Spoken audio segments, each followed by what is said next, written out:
Hello and welcome to MyPam's Career Hive podcast. This is our first one, and hopefully the first of many Career Hive podcasts that we're going to host. To give you a background into what we're trying to do here with the Career Hive podcast, is that we're focused on giving insights into the world of early careers for students, early careers talent, and companies.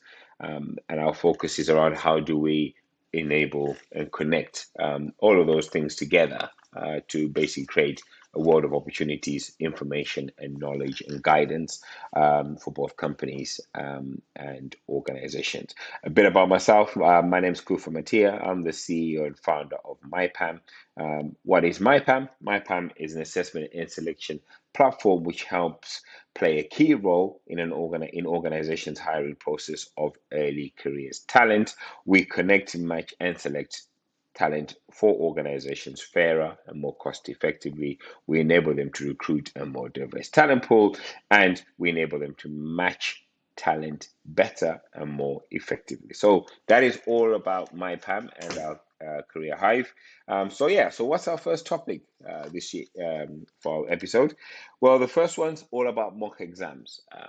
And the reason being is when we sat down as a team and we kind of thought, right, what are we going to talk about? Um, in terms of a topic this week. There's a loads of happening, as you can imagine, in the world of careers, and it's not always easy to kind of pick up one particular subject and one particular topic. But we took mock exams for the reason that around in my own kind of personal circles, there's been a number of people that I know who've taken their mock exams, and obviously just kind of seeing how those students have kind of reacted to the results and what's happening next. I thought it'd be worthwhile having this as one of our key topics. So, mock exams, and I think mock exams have taken a bit of a significant change, I guess. So when you think about mock exams pre-pandemic level, they were very much around a process to test your knowledge, to understand where you are in the cycle in terms of on that race to the real exam, to give you that real experience around what's involved with the examination process, and really kind of, just as I said, just kind of training that muscle memory around, okay, this is what I can expect. Of course, with what happened with the pandemic and how mock exams were used in the first cohort as being the main kind of driver towards the results and grades given, that's obviously changed the impetus of what um, you know these particular mock exams mean now. So we thought, listen, let's kind of dig into that a little bit. So the aim here for us is we're going to share 5 tips. And hints around mock exams and what to do next. So you've kind of picked up your results. You've done as expected. You've probably done better than you expected, and you've probably done below what is expected. The bottom line is let's go back to the principles of why we do mock exams, and that is to test the knowledge, to give you the experience of the environment of taking exams. And in a way, for me, it's just setting up that next path of, okay, what do I need to do in the final sprint before I sit my exams in their true sense? So the first and foremost thing, and this is in no particular order, right? This is us kind of just brainstorming and kind of going, okay, look, if you were to narrow this down to 5 ideas or 5 hints and 5 tips that a young person could take on board who's done their GCSE mocks or done their A-level mocks or even done exams in uni, where would you be right now? The first one is, look, the first and most important thing is learn from those results. So it's kind of dissecting what those results mean. So that could be a case of saying, I got a B in English, I got a B in economics, I got a C in business, whatever that looks like, and it's kind of trying to learn, well, what does that result mean for me? So could it be the fact that if I'd answered this question with more evidence, if I'd answered it more structurally, if I'd given more points, then maybe I was 4 marks away from getting an A, or I was 4 marks away from a C to a B, or just sort of really kind of understanding what can I learn from these particular results in terms of where I am in relation to my predicted grades and my aspirations of what I want to do, but also to learn about what I did in terms of that particular exam process. I think another thing is, once you, in part of that kind of learning from the results, is a really important part. That's talking to your teacher. Anybody who is, whether it's your teacher or your lecturer, they play a critical role. And it's important to have that conversation with them. That kind of says, okay, look, where am I? Where, in terms of my results, what can I do? How can I improve? And remember, their job and their role and their key driver is to help you to be successful, right? They have nothing but love to make you to kind of do really well in your exams and really kind of push yourself forward. So they're more than happy to have that conversation. And when you do this conversation, in the world of work, this is the start of it. This is one of those soft skills. In the world of work, and when you're out there, and you're working hard, you would do things like a one-to-one interview or one-to-one feedback on the project you worked on, how well you've done the last quarter, whatever that looks like within the environment you end up in.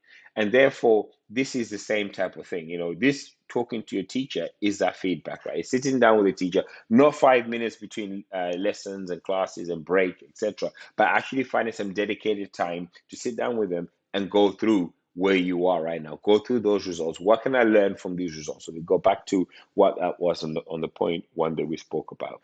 I think one thing that's so important, and again, there is no magic way of doing this. Everybody is different. Is you have to create a revision timetable, right? So, that revision timetable could be 25 minutes a day, could be 2 hours a day. This has to be based around your study and learning style. But remember, I've learned from the results I've received. I've spoken to my teacher, and I'm now kind of building that revision timetable based on what I know I need to do in order to achieve my aspirations I'm looking at. Okay. The next thing is, review what went wrong. And this is interesting because when we're talking about it as a team, they were kind of going, well, if I'm learning from my results and am I reviewing what went wrong? And actually, there's two different things, because your results, you're probably looking at the grades more like it, and you're kind of saying, well, let me learn about where I am right now, what I need to do. What went wrong could be the fact that actually in that science paper, I didn't get to complete all the answers to the questions, and therefore that meant that I couldn't get the maximum results out of that particular paper. It could be the fact that I answered the question in history, but I didn't provide the structured evidence that we're looking for in order for me to get the maximum marks, and therefore that went wrong in that particular test. So remember, once I've understood what went wrong and I look at my individual papers and individual subjects, I then can link it back to the learning that I'm taking from those particular results. And from talking to my teacher, I can then get that piece of advice of how to manage that. And of course, I can then incorporate that into my revision timetable. And the most important thing is, once you've done all that type of stuff, it's about getting organized. So if you can kind of see hopefully you can see there's a flow. And what we mean by getting organized is, look, creating a revision timetable is one thing. Looking and relearning from your results is another thing, but you have to be organized, right? You have to be organized to be able to do all the things that you want to do that you're still doing, whilst at the same time achieving the aspirations that you have for yourself. So let's just recap on those key 5 kind of points: is learn from your results, speak to your teacher, create a revision timetable, review what went wrong, get organized now, and let's start that sprint towards actually doing my final exams. The key taking here that I'll say to anybody is, please don't despair, right? You have a chance here to make a massive difference, right? You have a chance to understand where am I now, what do I need to do, and how do I get to where I want to be. So this is really exciting, right? Imagine in a world of no mock exams, right? And you went straight into that, what you came out with, that's your result, end of story, take it or leave it. You've now got a situation that kind of goes, well, actually, I've got a chance here to understand, to learn, to reflect, to improve, and be better at what I need to be. So I think that's kind of really, really exciting. For me, that's what I said about mock exams, right? Let's treat them for what they really are. And hopefully we're now in that space, even though we heard the news today that there's going to be support around subjects and awareness and kind of helping students get through that. That's great. I don't think that's going to happen potentially in the next year and going forward, because I think the whole education system we have is built on trying to make it's about making our exams as fair as possible as we can. And I know there's huge amount of debates whether exams are a fair indicator, whether maybe coursework and all that type of stuff works. And I'm not here to sit down and make education policy. It is what it is, right? So we've just got to kind of get used to it and look at how we can best achieve the success that we want for ourselves. So guess what? You've kind of done all that type of stuff.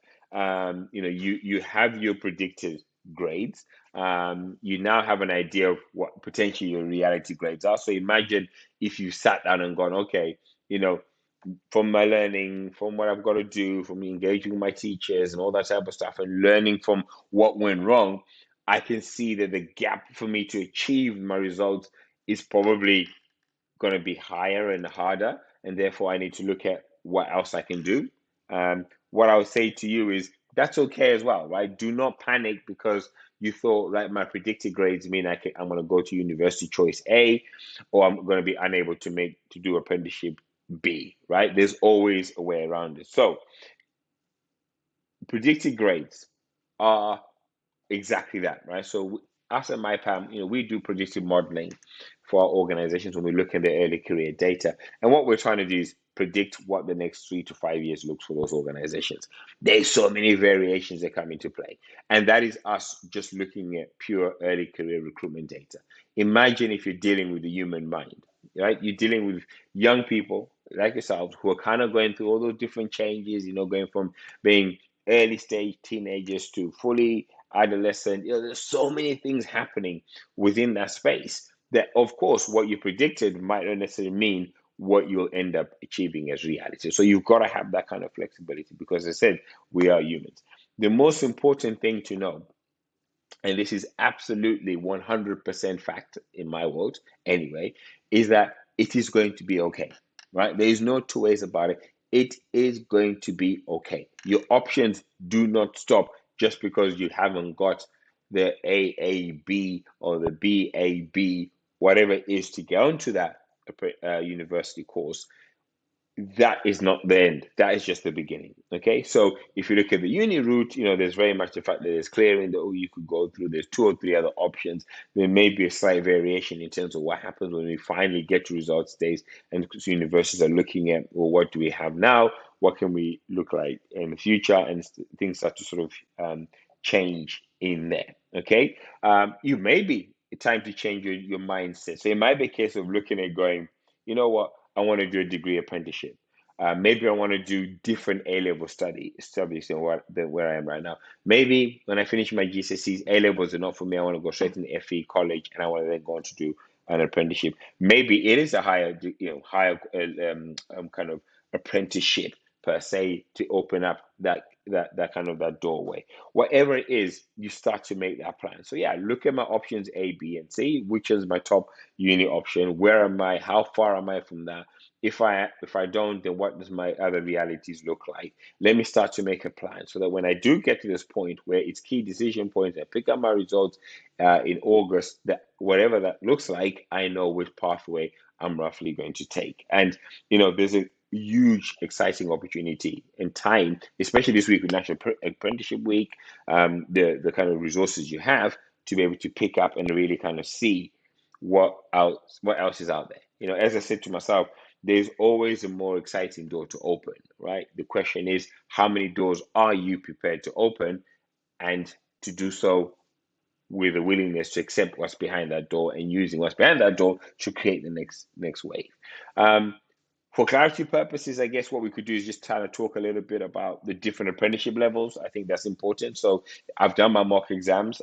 Where am I right now? So, if you decide that you think, well, I'm probably not going to get, your target should always be your 5 GCSEs, right? That's always a target. But let's be realistic that sometimes these things could be a challenge. So you got an intermediate, which is apprenticeship, which is the same as 5 GCSE pass, right? It's an opportunity to kind of gain those GCSE qualifications. It gives you the chance to go and do an advanced apprenticeship, which is basically the equivalent to A-levels, 2 A-levels at that. And by the way, to do this program, to do the advanced apprenticeship, you need to have 5 GCSEs at C or better, or you need to have an intermediate apprenticeship qualification. So you kind of move on to the next one is high degree apprenticeships, which is kind of like an MVQ level 4 stroke foundation degree if you're going to use the comparison there. And it is truly a pathway to your degree apprenticeship. So imagine I've got my 5 GCSEs. I decided I want to do an advanced apprenticeship, which is my 2 A levels. I don't want to go into A level per se. I then complete those. I can then do my level 4, which is my foundation degree, and that gives me that pathway to do my degree apprenticeship. So what's my degree apprenticeship? That's equivalent to your bachelor's, your level 7 stroke master's degree. So that sort of level is where you are. The USP, right? The USP and the biggest USP, and I know we hear about this all the time, but this to me is the biggest USP. And I think this is why organizations are really excited about the power of what apprenticeships could do for them. And they're really trying to get their heads around how can we make this work, is that it's practice in theory. Okay, so it's what you're doing on the job and how you're applying that, but also the training you do off the job, how you're applying that as well. So it's a great opportunity for an organization to bring apprentices on board because you're getting them to actually practice what they're learning and embed some of that, which can mean significant improvements in you as an organization.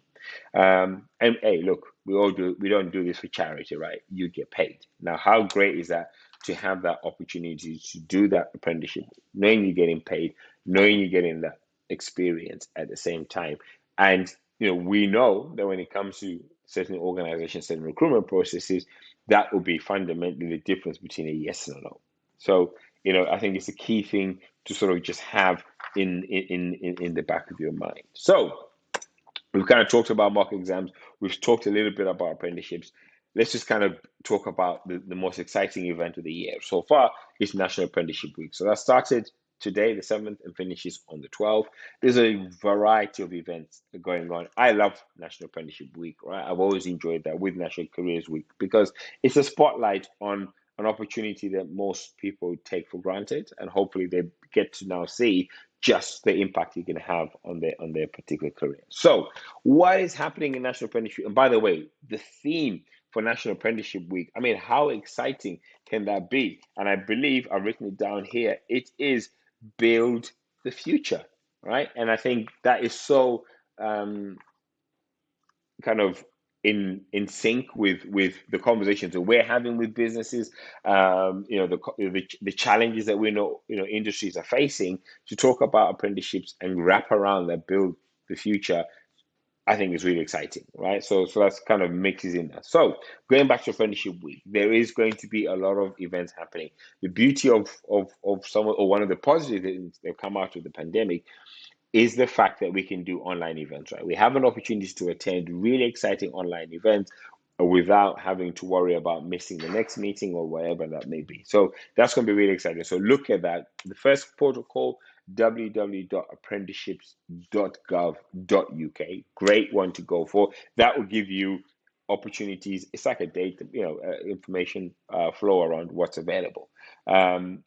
I would also engage in my local partnerships as well. So engage with local authorities. So we're in the West Midlands. So you got the West Midlands Growth Company. You got West Midlands Apprentices. Kind of get involved with what events are happening within that kind of space. I will also say that this is why why it's so important to kind of have a bit of a plan and a bit of a strategy around what you want to do. There's local authorities involved. There's going to be events in schools and colleges, etc. And what I would say to any young person, once you get to that year 11 in school, you have to have a LinkedIn profile, right? Because LinkedIn allows you, enables you to connect and be aware of opportunities that not everybody gets to see or kind of be part of. So very much, I would say look into that. And the key thing here is, when you look at apprenticeships, is really understanding, what do I want to achieve?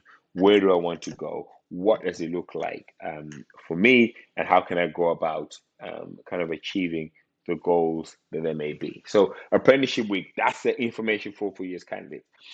For companies, I've kind of said, look, I've just written this down, right? For companies, I've gone, all eyes are on you, your sector, your business. So let's talk about apprenticeships. I feel like I'm now beginning to make a salt and pepper song, which isn't, I mean, the people are probably showing my age now on this one. But in essence, what we're saying is this is a chance to showcase the best of your industry, the best of your company, and how you are helping build the talent for the future.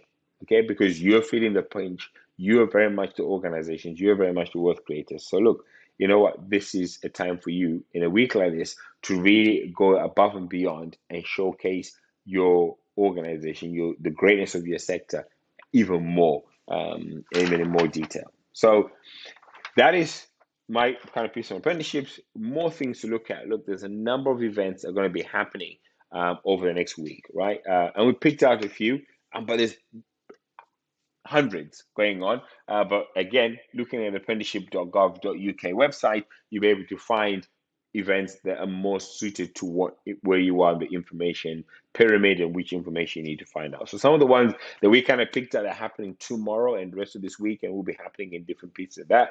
There's a great one by Grant Thornton around unlocking the power of data for the competitive edge. So that's 7th at 9 a.m. You've got engaging digital engineering in digital programs through Teesside University. You've got GSK's apprenticeship open evening, and they've got 2 sessions on that. The PwC virtual classroom preparing for the application process. I think if you're going to go for someone like PwC, and I know this because I've got someone who's involved in that actual recruitment process, to be prepared to understand what the interview process means and what's expected allows you to prepare and make the most of that opportunity when it comes along. Then you've got BT. Let's talk about apprenticeships. So that kind of summarizes where we are with the whole apprenticeship week. What's happening, what's going on, and yeah, it's going to be an exciting week. I said everyone, the 7th to 12th. Really exciting week, loads of stuff happening, loads of highlights on apprenticeship. So if you're one of those young people thinking about, well, where do I want to go next? And is an apprenticeship the route for me? There's not a single industry that hasn't got a success story. There isn't a single industry that hasn't got an overview of what apprenticeships will mean and what being an apprentice means. So I think it's a week of which you can just tap into this world of resources going forward. So yeah, so we talked about mock exams. We covered those 5 really exciting hints and tips, which I hope you're all going to take on board. Then you're all going to try to embed those. Remember what they were. Learn from the results you have. Speak to your teachers. Create a revision timetable. Review what went wrong. Get organized and go out there and make it happen. So that's where we are with that. We've obviously covered some information on what's happening with apprenticeships, and what we're going to try and do is I've asked my team to kind of have a look at our socials, and what will happen is we'll kind of pick up 2 or 3 events over the next week from the website to say, look, this could be an event of interest, etc. So we're not experts on that side of things, but we definitely know early careers and the benefits of apprenticeships, the benefit of graduates into an organization. So what's going to happen next? Look, this is episode 1, and it's always an interesting episode, right? It's always one whereby you're still apprehensive. I'm still trying to work out what to say, how to say it, and when to say it. But in essence, our plan for the next one is going to be, we're going to focus on a bit of a recap on apprenticeship week. We're going to pick up some of the highlights. I'm hoping to get a couple of organizations on board to come and talk about their early career strategy and some of the exciting things that they're doing.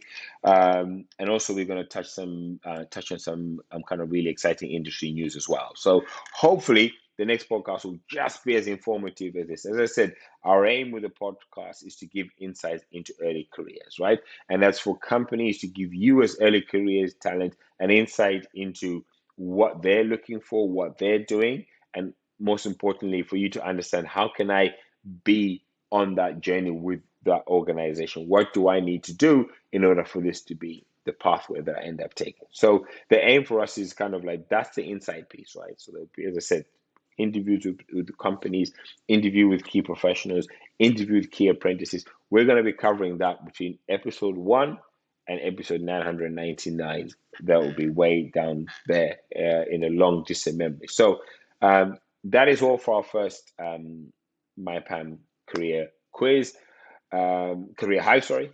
So yeah, hope you enjoyed it. Thank you very, very much for your time. Stay blessed. And remember, it is not the end of the road because you haven't got the grades you predicted. If anything, it is the beginning of a new, exciting challenge. Thank you very much. I'm Kufa Matias, CEO of MyPam.